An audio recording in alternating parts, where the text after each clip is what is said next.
Story 1. Moving into a new place is supposed to feel exciting. For me, it felt more like surrender. The old apartment on Birch Street wasn't my first choice, or my second. It was cheap, had good natural light, and came with a landlord who, in her own words, didn't poke her nose where it wasn't welcome. At the time, that sounded like a blessing. Now, I'm not so sure. The knocking started my second night there. I was brushing my teeth, staring at the cracked bathroom tiles, when I heard it, a soft, rhythmic knock. Top, top, top. It was faint, muffled, and seemed to be coming from the sink. I turned off the faucet, leaned closer, and tapped back. 3 quick knocks on the porcelain edge. For a moment, nothing happened. Then it replied, top, top, top. I froze, toothbrush still in hand. Maybe it was the pipes. Old buildings make weird noises. It wasn't that strange, right? But the sound didn't match the chaotic banging of faulty plumbing. It was too deliberate, too aware. Hello? I whispered, feeling stupid even as the word left my mouth. No response. I shrugged it off and went to bed, but sleep didn't come easily. Every creak of the apartment, every gust of wind through the warped windows, set my nerves on edge. Eventually, I managed to drift off. The next morning, the knocking was gone. Days passed without incident, and I convinced myself it had been nothing, a one-time quirk of the building. But then it came back. Always at night, always while I was brushing my teeth. The same tap, tap, tap. After a week of this, curiosity got the better of me. One evening, instead of ignoring it, I decided to test it. I tapped once. It replied once. I tapped twice, then 3 times, and each time, the knocking mirrored me perfectly. Okay, this is just pipes, I muttered, as if saying it out loud could make it true. But the following night, everything changed. It was late, well past midnight, and I had just finished watching some mindless sitcom to distract myself from the unease that had been growing since the knocking started. I went to the bathroom, determined not to engage with whatever was lurking in the plumbing. I tapped the sink's edge once out of habit, barely thinking about it. This time, the response wasn't a mimic. Instead of a single knock, there came an intricate pattern. Tap, tap, tap, tap, pause. Tap, tap, tap, pause, tap. My breath caught in my throat. The hairs on my arms stood on end. It was like it was trying to tell me something. I backed away, my chest tight with panic, and turned to leave the bathroom. As I reached the door, I heard the knocking again, faster and more insistent. That's when I noticed the water dripping. The faucet was off, but water trickled steadily from the spout, pooling in the sink. The smell hit me next, a sharp metallic tang. Blood! I bolted from the bathroom, slamming the door behind me. My heart raced as I stumbled into the bedroom. I didn't bother brushing my teeth. I didn't bother undressing. I just crawled under the covers and lay there, staring at the ceiling, listening. A sound, faint but unmistakable, crept through the apartment. Wet, squelching footsteps. They moved slowly, deliberately from the bathroom toward my room. I squeezed my eyes shut and pulled the blanket over my head like a child hiding from a nightmare. When I opened my eyes, the room was silent again. I told myself I'd imagine the whole thing. But in the morning, I found the footprints, bare, human footprints, leading from the bathroom sink to the foot of my bed. I didn't know what to do. Who do you even call for something like this? A plumber? A priest? A therapist? I scrubbed the floors clean, told myself it was some kind of prank, and tried to move on. But the final straw came the next morning. I shuffled into the bathroom, bleary-eyed, and froze. The mirror was covered in writing, hastily scrawled letters, as though etched with a finger dipped in blood. Backward, the way it would appear to someone standing in front of the mirror, it read, "Let me out." My stomach dropped.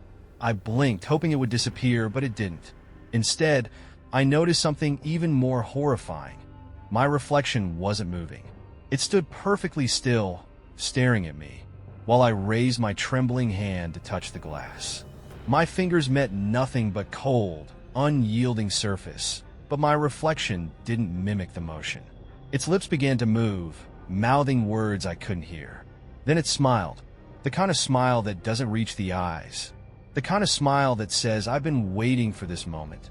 I don't remember much after that. Just the sound of my own screams as the mirror cracked, splintering into a web of fractures. And behind the glass, in the dark, I swear I saw something moving, something reaching out. I don't live there anymore, but sometimes when I'm brushing my teeth late at night, I think I hear it. Top, top, top. Story 2. Working nights as a delivery driver means you see the world differently. The city transforms when the sun dips below the horizon. Streets grow quieter, their emptiness revealing cracks and shadows that daylight hides. My route took me through one of those forgotten places, a stretch of crumbling industrial buildings, half-demolished warehouses, and tangled weeds growing through broken asphalt. It wasn't my favorite part of the job, but I liked the solitude.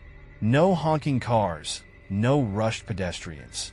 Just me, the hum of the engine, and the occasional stray cat darting through the darkness. That night, the silence broke. I was driving slowly down a back road, my headlights cutting through a thin mist that clung to the pavement. My last drop-off had gone smoothly, and I was already thinking about the greasy burger I'd grab on the way home. That's when I heard it, a sound so faint, it almost got lost beneath the purr of my engine. Laughter. I slowed the van and rolled down the window. For a moment, I thought I'd imagined it, but there it was again, a high-pitched giggle, light and airy, like a child playing hide-and-seek. The sound didn't belong here, in this desolate place.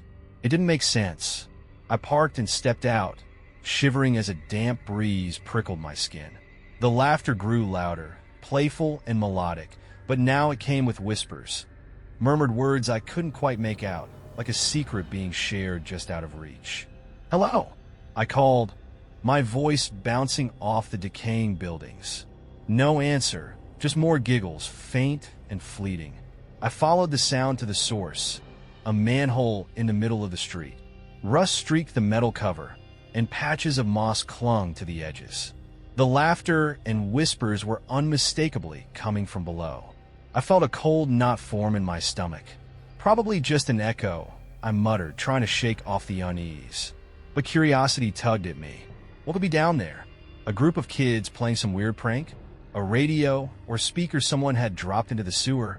Against my better judgment, I crouched and pried open the manhole cover.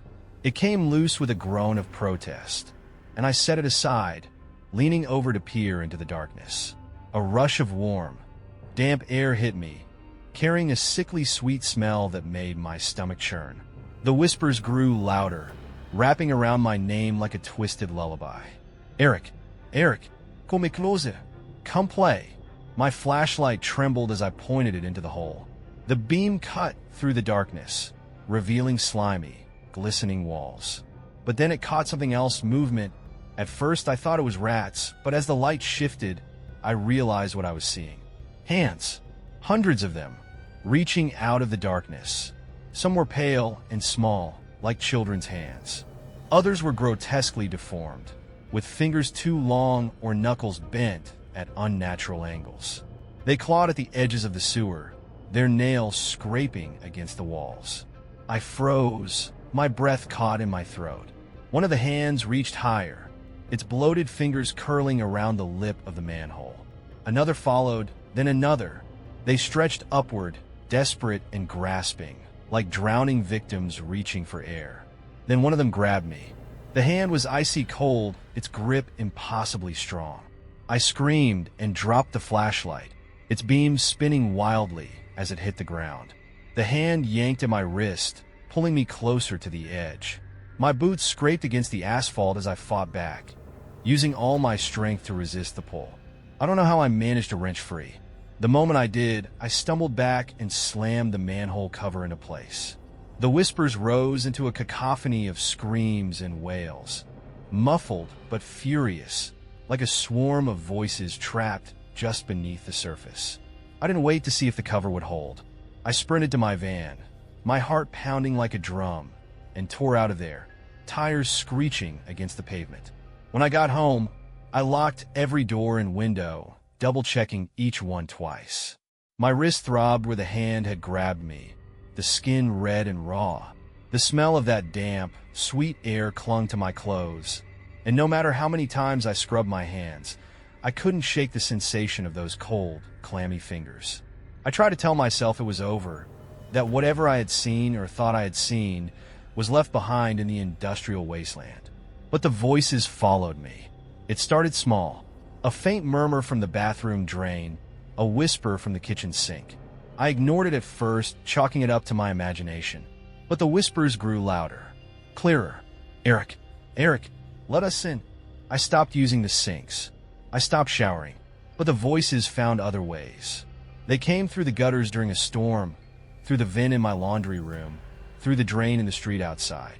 Everywhere I went, they were there, calling my name, begging me to open the manhole. Last night, I heard laughter coming from the toilet. I haven't slept in days. Every time I close my eyes, I see those hands reaching for me, their bloated fingers clawing at the edges of my mind. I know they're waiting for me to make a mistake, to leave something open. And I know that when I do, they'll come for me. Story 3. It started small, a drop here, a drop there. The first time I noticed it, I thought the water from my bathroom faucet had a strange tint to it, just a faint rust-colored hue. I assumed it was the pipes. Old house, old plumbing, nothing unusual. I let the water run for a bit until it cleared, shrugged it off, and went about my day. But the problem didn't go away. Over the next week, the discoloration became worse. Rust-red streaks swirled through the water, staining the porcelain sink. The smell was the first clue that something wasn't right, an iron tang that made my stomach churn. I called a plumber. Probably just sediment buildup, he said, fiddling with the faucet. He poked around under the sink, checked the pipes, and finally shrugged. I'll flush the system. Should clear it up. For a day or two, the water ran clear. I thought the problem was solved. Then, one morning, I turned on the faucet and froze. Thick, viscous liquid dripped out, pooling in the basin. It wasn't water anymore. It was blood. I stared, heart pounding, as it slowly filled the sink. The smell was overwhelming now, metallic and nauseating. I turned the faucet off, but the blood kept dripping, oozing out in slow, deliberate globs. I grabbed my phone and called the plumber again. He arrived within the hour, but the moment he stepped into the bathroom, his face went pale. "That's not normal," he muttered, kneeling to inspect the pipes. His hands trembled as he unscrewed the faucet, peering inside. After a few minutes, he stood and wiped his hands on his pants, avoiding my gaze. "You might need to call someone else. A specialist or something," he said. "What kind of specialist?" I asked, panic creeping into my voice. He didn't answer. He just mumbled something about needing to check the main water line and hurried out the door. The next day, he came back, looking even more uneasy. "I checked with the city," he said, hesitating. "Your house isn't connected to the municipal water supply. Hasn't been for years." "What are you talking about?" I asked, my voice rising. "Where's the water coming from, then?" He shook his head. "I don't know. I've never seen anything like this." He didn't charge me for the visit. I think he just wanted to get out of there as fast as possible. That night, the sink began to overflow. I woke to the sound of dripping, steady and relentless. When I stepped into the bathroom, my breath caught in my throat. Blood was pouring from the faucet in thick torrents, splashing onto the floor. And it wasn't just blood. Chunks of something unrecognizable floated in the crimson liquid. Pieces of flesh, sinew, and bone swirled together in a grotesque stew. The stench was unbearable. My dog, Max, stood at the bathroom door, growling low in his throat. His hackles were raised, and his eyes were locked on the sink. "Come on, Max," I whispered, my voice trembling. "Let's go." But he didn't move. He just kept growling, his gaze fixed on the drain. That's when I saw it. A face. For a brief moment, I swear I saw a face staring up at me from the sink. Pale, bloated, and distorted, with empty, black eyes and a twisted, gaping mouth. It vanished almost as quickly as it appeared, sucked back into the darkness of the drain. I stumbled backward, nearly tripping over Max. He barked once, then bolted down the hall, tail tucked between his legs. I slammed the bathroom door shut, heart hammering in my chest. The next morning, I found the bathroom door wide open. Blood coated the floor, splattered across the walls and mirror. The sink was empty now, but the drain gurgled ominously, as if something was lurking just out of sight. I tried to clean it up, but no matter how much I scrubbed, the stains wouldn't come out. The house felt wrong, too quiet, too still. Even Max refused to come inside, choosing instead to whine and pace on the porch. I started hearing noises at night. The sound of water rushing through pipes, even when the faucets were off.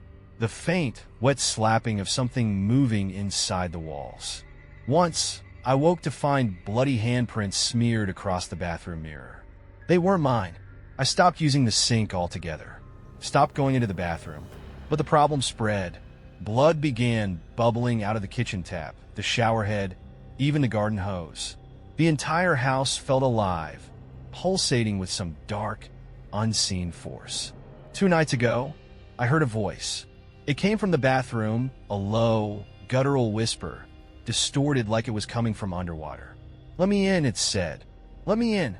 I locked the door, but the whispering didn't stop. It grew louder, more insistent, until it was a deafening roar that filled the entire house. Max howled outside, clawing at the door, desperate to get away. I don't know how much longer I can stay here. The walls are bleeding now, seeping red like the house itself is alive. The whispering follows me everywhere, echoing through the pipes, the drains, the cracks in the floor. This morning, I found another face staring at me from the kitchen sink. It smiled. Story 4. Parenting is full of little surprises. Some are heartwarming, like the first time your child says, "I love you." Others are strange but harmless, like my 3-year-old daughter, Mia, chattering about her new friend. At first, I thought nothing of it. Imaginary friends are part of childhood. But when she told me about the sparkly eyes in the bathtub drain, I paused. "They watch me, Mommy," she said one morning, her small fingers tracing circles around the rim of the drain. "They're so pretty." I laughed, brushing it off. "That's just your reflection, sweetie. The water makes funny shapes." Mia frowned. "No, they blink." She wasn't scared, just insistent. I chalked it up to her vivid imagination. But over the next few days, I started noticing how often she lingered by the bathtub, peering down into the dark drain as if waiting for something. It wasn't unusual for her to talk to herself, her sing-song voice echoing off the tiled walls. One night, while giving her a bath, she giggled and pointed. "There they are! Look, Mommy!" I leaned closer, my stomach twisting. At first, I saw nothing but blackness. Then a flicker, 2 faint amber lights like distant embers. I blinked and squinted, telling myself it was a trick of the light, a reflection of the bathroom bulb. But the eyes blinked. I yanked Mia from the tub, wrapping her in a towel as my heart raced. She protested, laughing. "They're nice. Don't be scared, Mommy." After she was tucked into bed, I grabbed a flashlight and returned to the bathroom. Kneeling by the tub, I aimed a beam into the drain. The light seemed to vanish, swallowed by the darkness within. I felt an irrational chill creep up my spine. It was just a shadow, I told myself. Nothing more, but I couldn't shake the unease. Over the next week, Mia's fixation on the eyes grew. She whispered to them during bath time, her little voice full of laughter and secrets. Once, I overheard her say, "I can't go now. Mommy says no." When I asked who she was talking to, she just giggled and replied, "My friend." One evening, I decided to put a stop to it. After Mia went to sleep, I poured bleach down the drain, followed by boiling water. I scrubbed the tub until my hands were raw, convinced it would end whatever nonsense was fueling her imagination. But that night, I awoke to the sound of Mia laughing. At first, I thought I was dreaming. Then I heard the faint splashing of water. My heart dropped as I bolted from bed. Her room was empty, the covers on her bed thrown aside. The bathroom door was ajar, and light spilled into the hallway. "Mia?" I called, my voice trembling. There was no answer, just her soft, delighted giggles. I pushed the door open and froze. Mia stood in the tub, ankle deep in water. Her pajamas clung to her legs, soaked. She was staring into the drain, her head tilted, as if listening. The air in the bathroom was freezing, and the faint scent of rot tickled my nose. "Mia?" I shouted, stepping into the room. She didn't turn. Her laughter stopped abruptly as she whispered, "They're coming out to play." Before I could reach her, something moved in the drain, a ripple of blackness, as if the darkness itself was alive. Then, two amber eyes blinked open, glowing brighter than before. The water in the tub began to swirl, spiraling toward the drain with a low, gurgling growl. A hand, long, bony, and impossibly large, emerged from the blackness. Its fingers were wet and glistening, each tipped with a razor-sharp claw. Another hand followed, gripping the edge of the drain and pulling. I screamed, grabbing Mia and yanking her from the tub. She wailed in protest, reaching back toward the drain. "Let me go. They're my friends." I didn't look back. Clutching her tightly, I ran to her room and slammed the door. My heart thundered as I shoved a chair under the doorknob.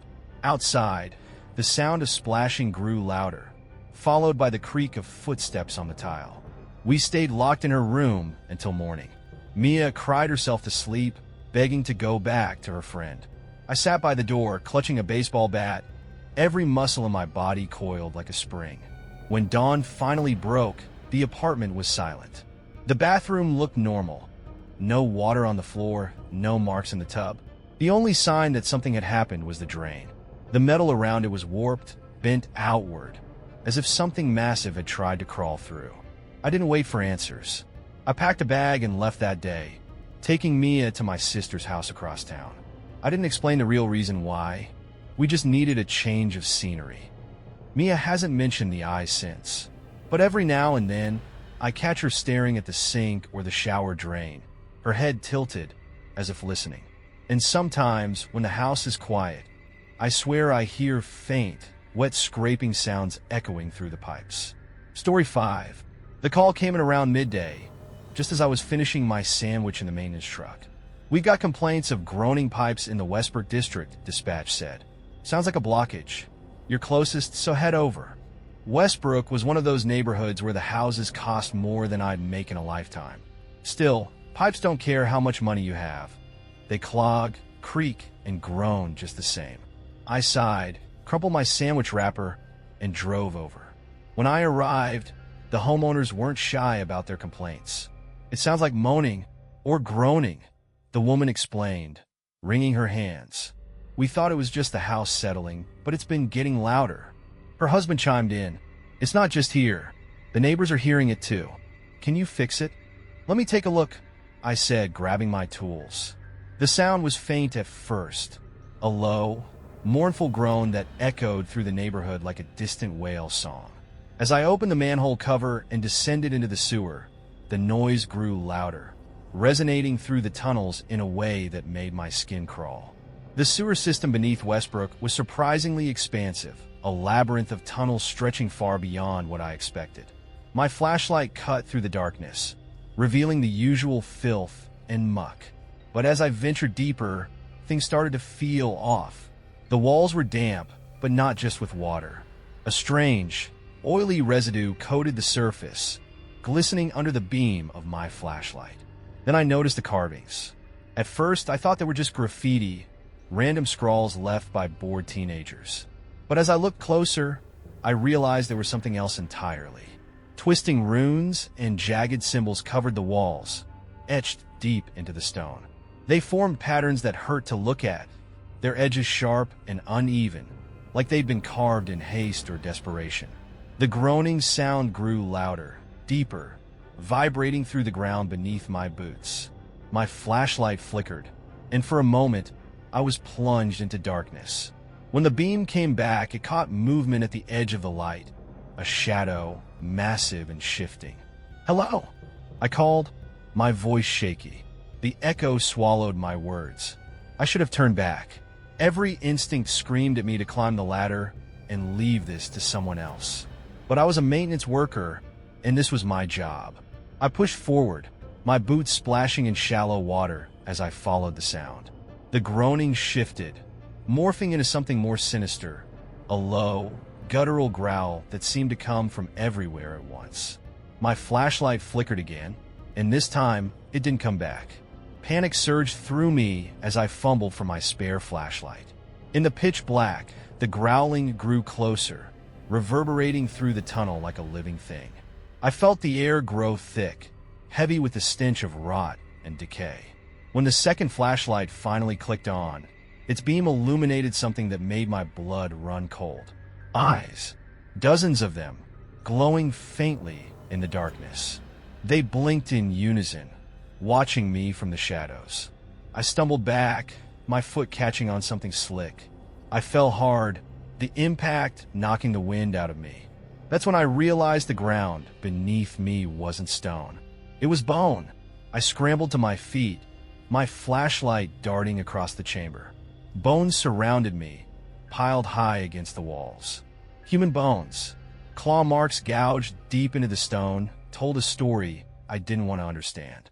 The exit ladder was gone. My heart pounded as I spun around, searching for another way out. The growling had stopped, replaced by a new sound. Footsteps.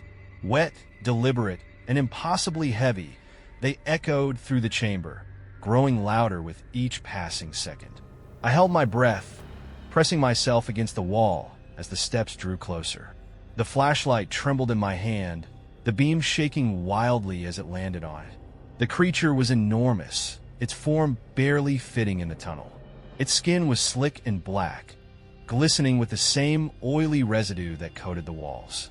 Its limbs were grotesquely elongated, ending in jagged claws that scraped against the floor. But it was the face that froze me in place, if you could call it a face. A mass of writhing tendrils framed its head, each one tipped with a glowing eye. It didn't roar or charge. It just stood there, staring at me, its many eyes blinking in eerie unison. Then slowly it raised one clawed hand and pointed. At me.